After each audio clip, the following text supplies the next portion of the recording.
বাংলাদেশ এবং middle east থেকে সরাসরি রোমানিয়া যাওয়ার জন্য অ্যাডভান্স বা অগ্রিম কোনো টাকা জমা দেওয়া লাগবে না। আসসালামু আলাইকুম, আমি আইনুল খান, শাহজাহান ইন্টারন্যাশনাল লিমিটেডের পক্ষ থেকে আপনাদের সবাইকে জানাই আন্তরিক শুভেচ্ছা ও অভিনন্দন। রোমানিয়ার ওয়ার্ক ভিসার জন্য আমরা আগামী 10 দিনের মধ্যে 100 ফাইল জমা নিব। আমরা বাংলাদেশ, কুয়েত, সিঙ্গাপুর, ওমান, কাতার, বাহরাইন, সৌদি আরব এবং দুবাই থেকে রোমানিয়ার ওয়ার্ক পারমিট নিয়ে কাজ করছি। আমরা 5টি ক্যাটাগরিতে লোক নিচ্ছি: factory worker, general worker, construction worker, food delivery এবং হেভি ড্রাইভার। এ সকল ওয়ার্ক ভিসার জন্য কোনো অ্যাডভান্স বা অগ্রিম টাকা জমা দিতে হবে না। আলহামদুলিল্লাহ, রোমানিয়ার আরো নতুন 22টি ওয়ার্ক পারমিট আমাদের হাতে চলে এসেছে।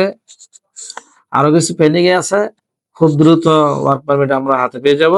ওয়ার্ক পারমিট আসতে 3 মাস সময় লাগে, সম্পূর্ণ কাজ শেষ হতে 6 থেকে 7 মাস সময় লাগবে ইনশাআল্লাহ। বেসিক স্যালারি পাবেন 1 লক্ষ টাকার উপরে, স্কিল থাকলে প্রায় 1.5 লক্ষ টাকা স্যালারি পাবেন। বয়স 25 থেকে 50 বছর, ডিউটি 8 ঘন্টা প্লাস ওভারটাইম কোম্পানি আইন অনুযায়ী পাবেন, থাকা কোম্পানি, খানা নিজের। আপনারা যারা সরাসরি রোমানিয়াতে যেতে আগ্রহী আছেন তারা দ্রুত আমাদের অফিসে এসে বা এই হোয়াটসঅ্যাপ নাম্বারে যোগাযোগ করবেন।